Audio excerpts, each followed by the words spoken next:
kuma za mu duba irin satar da gwamnatocin baya suka ce sun yi a matsayin aiki a garin Yamai. Kar ku ga mun nuna wannan dogon ginin ku ce akan shi za mu yi magana. No, ba akan shi za mu yi magana ba. Za mu yi magana ne akan ƙananan ayyuka ma wanda ba su kai wa'annan ba, wanda aka nuna kuɗin da suka ci, biliyoyin kuɗin da suka ci kafin ma a zo kan wannan dogayen gine-ginen da kuke gani. Sanin kowa ne dai a garin Yamai a cikin shekarun da aka yi na mulkin tarayya an yi Yamai yala, kuma wanda shine har yanzu 'yan tarayya suke kafa hujja suna cewa gwamnatin su ta yi aiki a lokacin baya wanda suke fahari da shi suna tutiya da shi. To tabbas mun ga abubuwa da dama wanda da babu su a Yamai an yi su, to amma abin da yasa muke cewa an yi sata shine kuɗin da aka ce an kashe an yi su ko hankali ba zai ɗauka ba.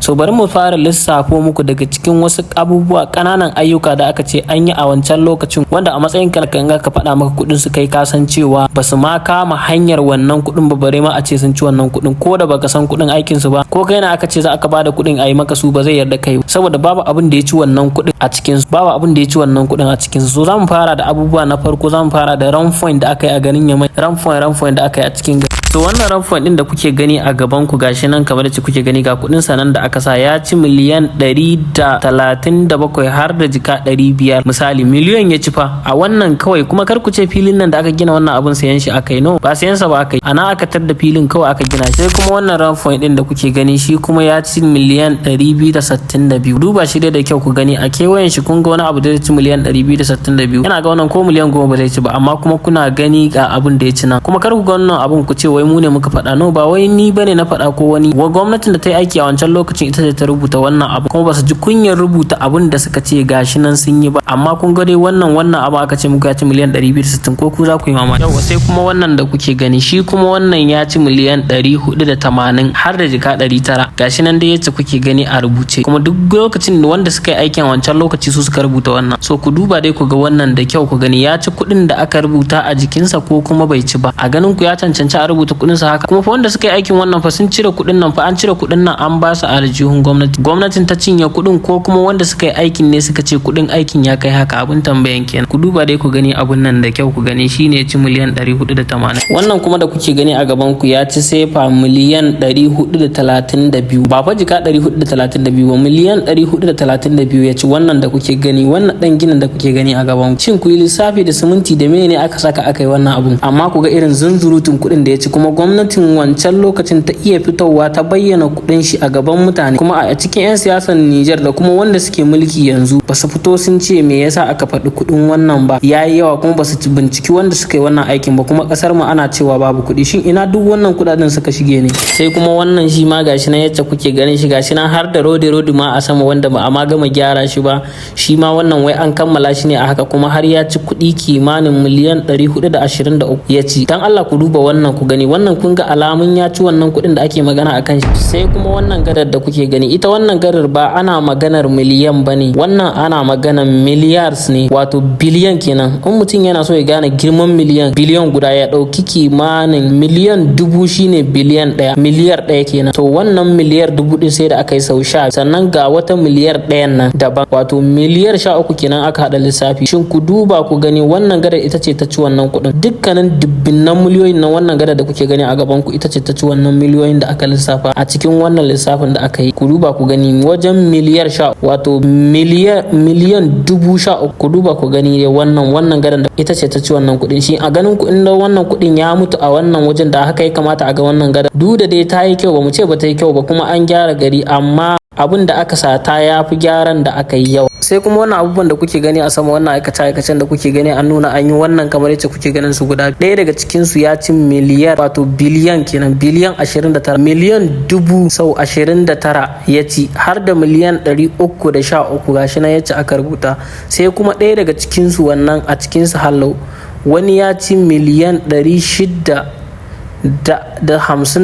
daga cikin ayyukan nan da aka yi. Wannan hanyoyin da kuke gani wannan duk su suka ci wannan kuɗin, kuma wai a ganin Yamai ne fa aka yi wannan aikin, kuma duk ga sunan ga na ayyukan da kuke gani su ne suka ci wannan kuɗin gaba ɗaya da aka lissafa, kuma a nan ne aka cinye wannan kuɗin. Kuma gwamnatin da ta yi mulki a wancan lokacin duba ta binciki wannan mutanen da suka yi wannan aikin ba, ta fidda wannan kuɗin ta basu, kuma ta yarda da aikin da suka yi. Kuma wannan garar da kuke gani a gaban ku ita kuma lissafin da ake ta ci miliyar 41, wato biliyan 41, miliyan 41 da miliyan miliyan 614 ta ci. Sannan wata hanya da ta bi kanta ita kuma wannan ta ci miliyan 971 abin da ta ci kenan. Ga nan da adadin da kuke gani a gaban ku kuma ku lissafa adadin kudaden ku gani. Ya kuke gani idan aka zuba wannan kudaden a wani bangare a Niger? Ina ga a yawan mutanen da Niger take da akwai inda za a zuba su a wasu bangare na ci gaban Niger da yanzu ba haka muke ba. Kuma wannan kudaden kar ku manta sace su ne akai, ba wai wannan aikin bane kawai aka yi suka cinye kudin wannan. Duk wani mai hankali ya san cewa wannan aikin bai ci wannan kudin ba, ko baka taba yin wannan aikin ba aka ce ma ya ci wannan kudin zaka ce a'a. Sai ka yi tambaya da wani kayan aiki ne aka yi wannan aikin da ya ci wannan kudin, kai da kanka zaka yi wa kanka wannan tambayar kuma ka ba kanka amsar cewa ka san cewa wannan kudin, wannan abin da aka faɗa bai ci wannan kudin ba. Abin da muke so shine mutanen da suka yi wa Niger barna baya taba yiwa a ce a dawo a yi aiki da su. Ya kamata a bincike su, in ma ba a bincike su ba mu nuna alamun ba a tare da su, ba a yi da su, mu shi muke so magani. Amma a halin yanzu, a halin da muke ciki, wannan mutanen da suka yi wannan satar kudin suka je suka tara kudin, kuma abun bakin cikin ma kudaden duk da suka sata ba a cikin kasar suka bar shi ba, sun tafi sun kai shi ne wata kasa sun je sun tare. Mu bai amfane mu ma, inda a ce a kasar mu suka yi gine-gine suka yi wani abu ko da nasu ne yan Niger za su samu ayyuka, amma kuma sun je sun tara kudin a wata kasa sun je sun kai shi can, wasu ne ma za su amfana da shi, kasar Niger ba za ta amfana da shi ba, kuma an dawo an ce hallo mulki za a sake da so. Gaskiya ya kamata a duba wani abubuwan tunda muna ga yanzu duk wasu tsofaffin ma'aikata da ake tare da su da can har yanzu su ne suke nan. Ya kamata gwamnatin Niger ta duba wannan bangaren. Wannan mutanen da suka saci wannan kudin sun fi karfin a ce an amso kudi daga hannunsa sannan an boye sunayensa, an boye su wane ne su, an ce sun maido kudin. Kuma in har sun maido kudin da duk suka sata wa'annan ina kudaden suka shiga? Kullun dai na san har yanzu Niger mu kasar mu muna nan muna jajan cewa babu kudin yin wasu ayyukan saboda mun samu matsaloli daga bayan juyin mulki da muka yi. To amma in dai har zamu amso kudaden mu da suke waje, nake ga ai ba wani kudaden da wannan mutanen suka sata inda za a amso su za su sa mu